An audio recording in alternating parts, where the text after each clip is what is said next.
So from time to time, I am asked, you know, what was the process like becoming a justice of the peace, right?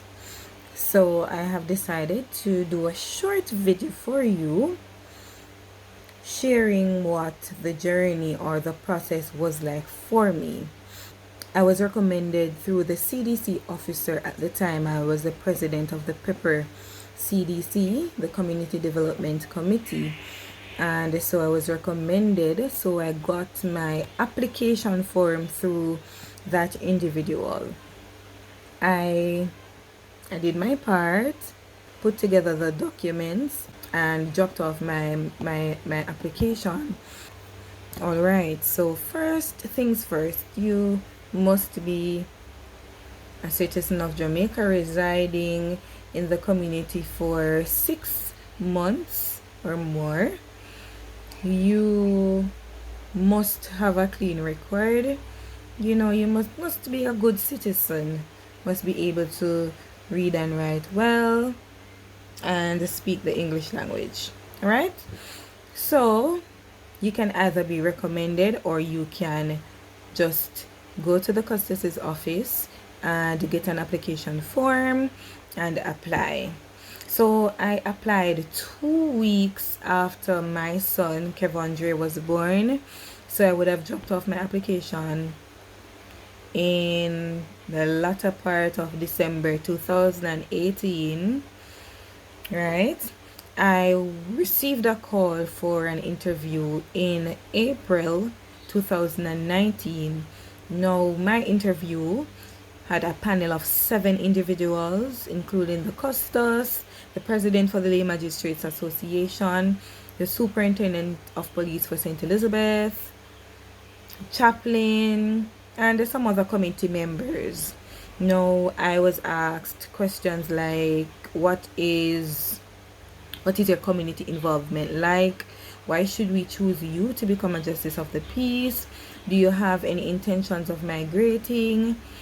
And they ask a tricky question, like, which community do you hope to serve? Now, you should always say the community that you live in, because those are the people that you know, and you do know that you have to serve individuals that you know, right? Yes, so the interview process went well for me, and they asked me to tell a little about yourself. Now, this question you should always use to sell yourself, not to paint an image that is not so, but to sell yourself greatly, right? Yes, so I left the interview and then I was called for training in September 2019, the very same year. So you see, my wait time was not that long. You have some persons, they wait a long time. It's just about the process and the numbers of applicants and all of that.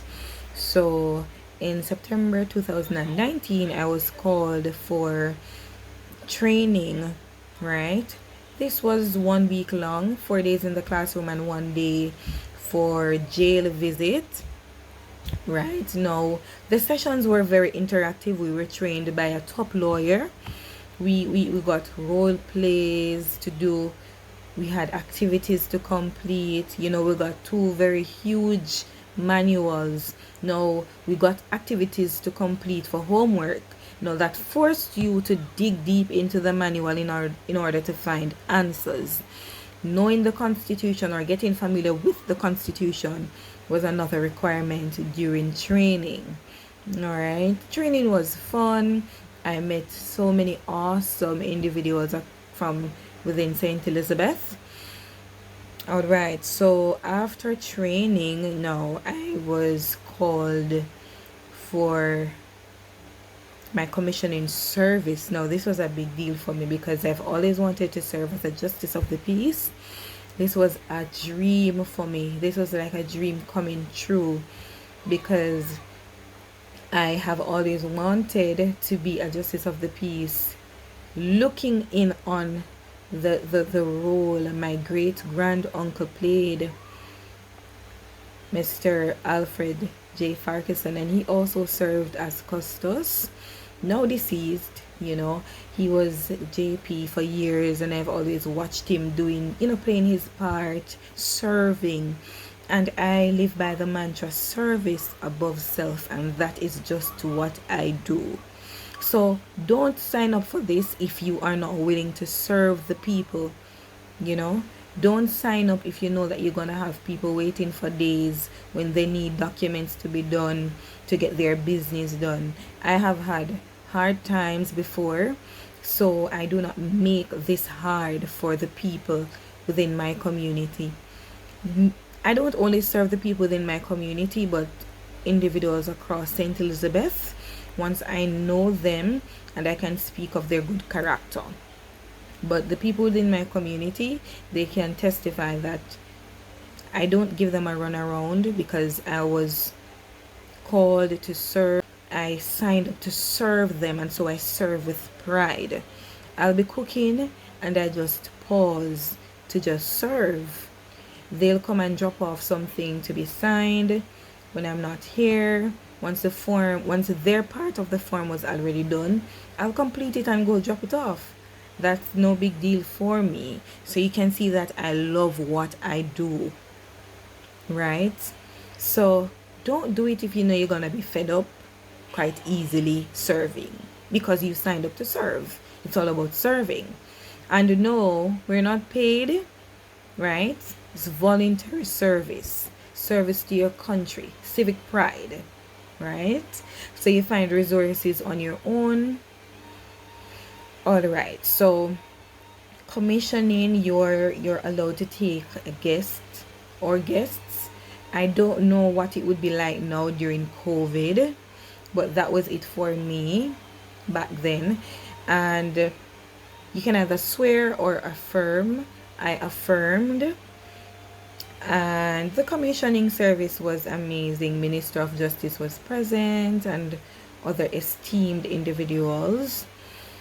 It was a lovely ceremony, right? I felt honored being chosen, being trained, being selected to serve my community, my parish, St. Elizabeth, and my country, Jamaica, at large.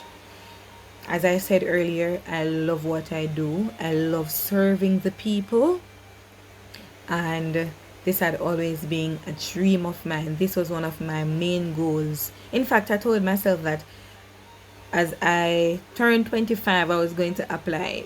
It didn't really work out like that, but it was not until I was 27.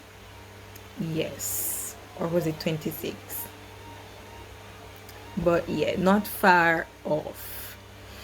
And one of the greatest things too is, being out there serving, and people say, you're so young. I love that you're so young and you're so willing to serve. I think I was born for this, and I love that I am able to give back in this beautiful way. I love being a justice of the peace. I serve with pride. I cannot lament enough. And so you should sign too, once you are willing, once you know that you love serving the people, once you know that you will serve with pride. All right? So that was my process in becoming a justice of the peace, right? You need recommendations, you will need passport size photos, and you'll take in certain documents. Also, a background check is done before you're invited for an interview. This is done by the JCF, and you don't know when they're coming in your community. You don't know who they'll ask about you. So it pays to be a good citizen. Yes. Blessings.